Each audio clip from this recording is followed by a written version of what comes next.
I think if you look out over the next 5 years, the key areas of competition for platforms will include three things. How do you demonstrate to advisors that you have strong commitment to the market, such that the advisors think you have a sustainable business model and will therefore be able to support them for the long term? I think number two, how are you demonstrating that you're making the platform easier for them to use so that their back office is more efficient and able to do more work without needing more people in it? And thirdly, how are we bringing down the cost to the customer so that platforms are increasingly better value?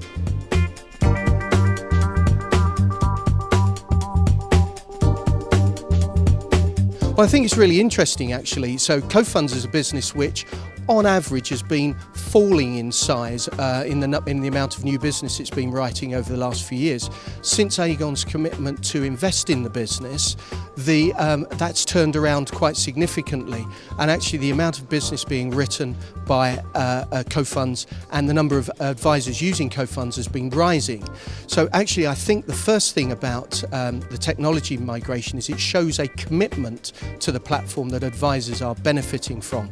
I think other things that platforms need to do as they go through is to make sure that the resulting proposition that they have replicates and improves on the things that were there before, so that advisors see an improvement in the service as a result of the replatforming. And I think if we can make advisors' businesses better, then they will stay and hopefully work with us to grow their businesses.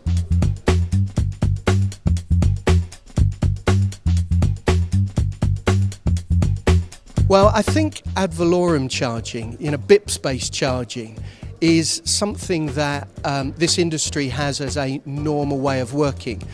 In Aegon, we have a slightly different approach to this. We do have ad valorem charging, but we have a cap, so there is a finite amount that ultimately you pay. And I think that model is more likely to be part of the future than one that constantly charges more and more, irrespective of the amount of money you've got on the platform. So there's never a maximum amount you pay. With Aegon we have a cap. I think that's a more sustainable model.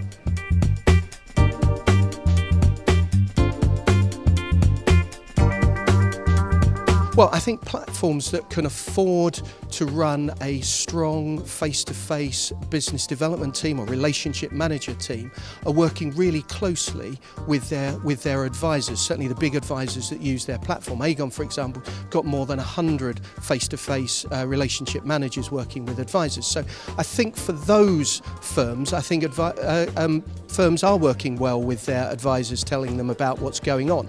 For smaller platforms going through a replatforming exercise, they will find that much harder. I do think, though, that you will see significant increase in communications as firms get closer to making changes to bring enhanced benefits to advisors. So Aegon, for example, will be increasing our communications significantly over the course of the next 3 months to help advisors see all the new features and services that are coming as part of our technology upgrade.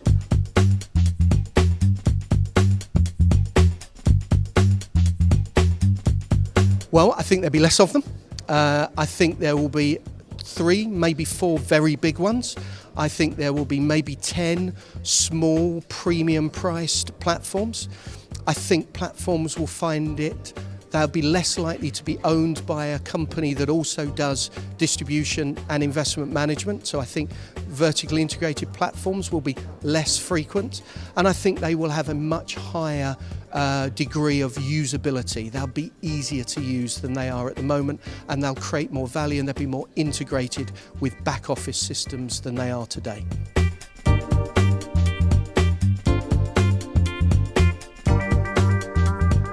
The reason why Aegon wants to be part of Money Marketing Interactive is that intermediaries, advisors, are the heart and soul of this industry, of long-term savings.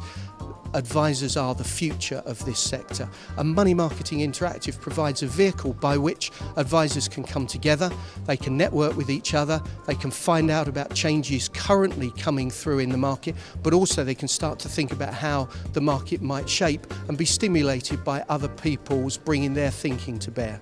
So I think it's a brilliant networking opportunity and a stimulus for forward-thinking advisory businesses.